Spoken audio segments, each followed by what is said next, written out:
uyu munsi musanze muwuzi nico gituma mwawitavye. Niwo munsi twiyina ubusaserdoti bwa Kristo, tugahimbagwa n'uko twese yashingiye kudusangizako bamwe bose ku rugero rwabo, duhereye ku busaserdoti rusangi buhabwa n'abatisiwe konfirmasiyo gushika ku busaserdoti busuku watirwamo mw'isakaramento y'ubusaserdoti. N'umunsi rero wo gukenguruka iryo teka ry'ubusaserdoti, twongera gukengurukira Imana ku basaserdoti basukuye Imana yadutoreye kandi ibandanya idutorera muri Ekleziya yacu ya Bujumbura. Basaserdoti basukungani, uyu munsi n'umunsi mukuru udasanzwe kuri twebwe, kuko turi muri abo Imana yateye iteka ngo baje imbere y'abandi mu kuja barigisha, batagatifuza, bongera bayobora igihugu c'Imana. Ku munsi nk'uyu rero dushimira Imana yo yatubungabunze mw'ibanga gushika uyu munsi, arico gituma twashoboye gushika ngaha tukaba twambaye nk'uko twambaye, kuko Imana yatugumirije ibanga. Tubonereho kuyitura kandi mu buryo budasanzwe, cane cane muri uyu mwaka wa Yubile y'ubusaserdoti mu Burundi. Tuyisabe ngo iduteze imbere mu gukunda ibanga ryacu no mu kurangura ubutumwa bwacu, gutyo igihugu c'Imana kiharongera ugukiza. Ubwo musanzwe mubizi, tuhava dusubiramo za ndagano zacu, dusubire tuzirikane twirinde ubwacu, kandi igihugu c'Imana kizumve kugira ngo kize kiradufasha kuzigendera. Turongera kandi duhezagire amavuta y'ubwoko butatu, maze kubasigurira ko utwibutsa impande zose z'ubutumwa tujejwe, no kuvuga ya mavuta y'abakatolika atwibutsa kurondera abataramenya Imana ngo bayimenye, amavuta y'abarwayi adufasha gukomeza abarwayi b'umutima no b'umubiri ngo ntibatsindwe n'iyo shami y'amavuta ya Krisma. Tubandanye gusiga abantu ngo bahinduke abandi ba Kristo, dukoresheje nyene iyo Krisma nyeranda.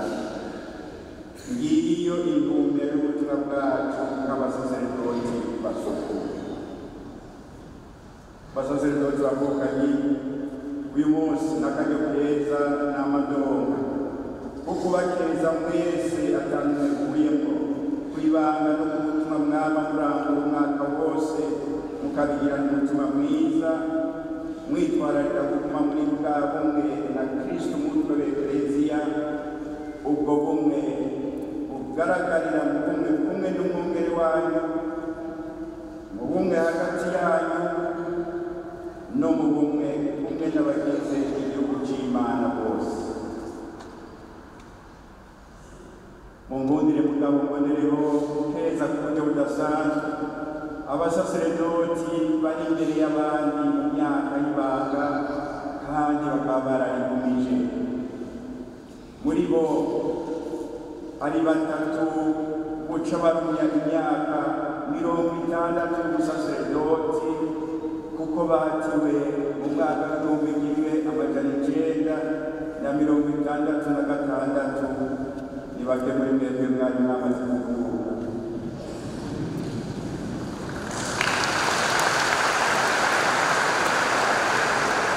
Nyir'icyubahiro Musenyeri Evariste Mboyagoye, mubona ngaha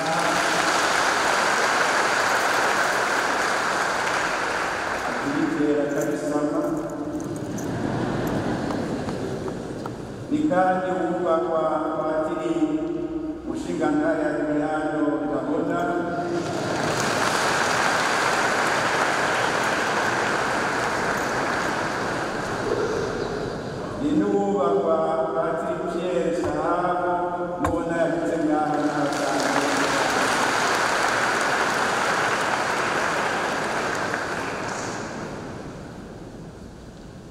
hari rero n'abandi bateye mu myaka ya 50 y'ubusaserdoti, sinza kuvuga bose kuko hari abo ntaravye amadosiye yabo, ariko mvuge umwubahwa Musenyeri Gabriel Baregesabe wo mu 1973,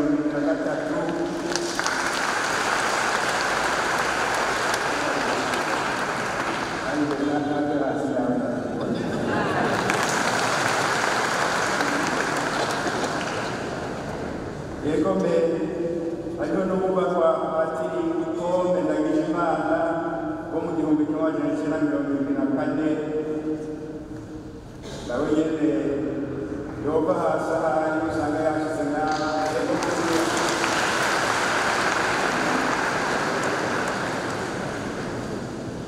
Mu bamisiyonari hari n'ubundi nsanzwe nzi yitwa Patiri Mario, nawe nyene guca ashikana imyaka 50, sinzi ko namubonye ngaha yova hasi nawe agaserukira abantu.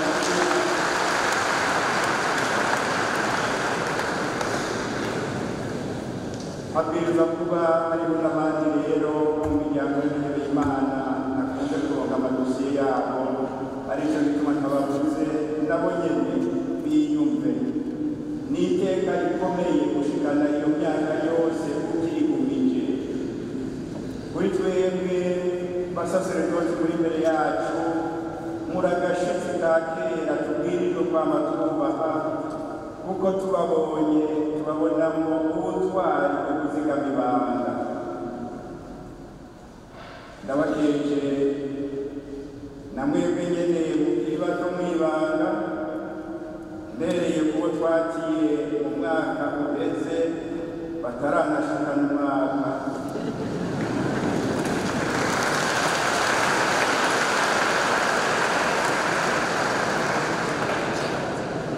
Yego nyene tubakeze barabikwiye kuzima gushika uyu munsi bakizigamya ibanga, ngo nizo zibika zaramagi. Turabakeje rero kuko namwe ari mwe mugize umwizero wacu n'uwa Ekleziya y'ejo.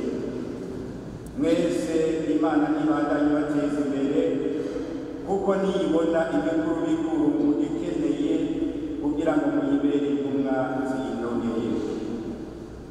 Ku munsi nk'uyu nidushimire Imana kandi twivuye inyuma, kuko Imana ibandanye ituroza abitegurira kuba abasaserdoti mu maseminari yacu.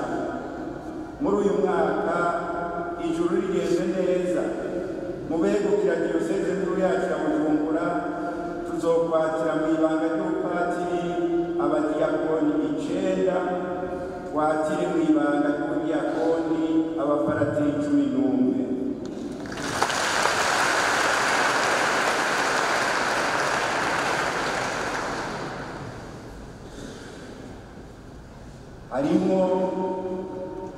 harimo n'abandi babaga mu ntege. Uyu mwaka dufise bose hamwe abafaratiri 88. Murumva aranyimba amaso abona icyo turiko turabona. Imana nibandanye badutegurira neza, maze babinjire mu ibanga babikwiye, batera iteka Imana, batera iteka na Ekleziya. Hari uwaramburiye akagohe ko nibagiye abashika imyaka 25, mugabo si byose ndavyibagiye, murumva n'ibituma ndovyibagira. Turaza kuronka akaryo ko bavuga nabo ahandi hanze. Namwebwe bakristo mu mice yose murimo, nimumenye ko uyu munsi mukuru ari uwanyu, kuko mwese mwarasizwe, musigaye mugize igihugu cy'abasaserdoti ku rugero rwanyu, muri ingingo za Kristo umusaserdoti mukuru. Nimugendere rero isigwa ryanyu, mubere umuco abandi bantu kuza muradusabira twebwe abasaseredoti banyu kugira ngo tugende ibanga tubarangurire neza ubutumwa. Turabakengurukiye cyane twebwe abasaseredoti basuku ko mwaje kudushyigikira no kudukeza mutubona. Imana nawe ibasubirize mu ntumane umusesekara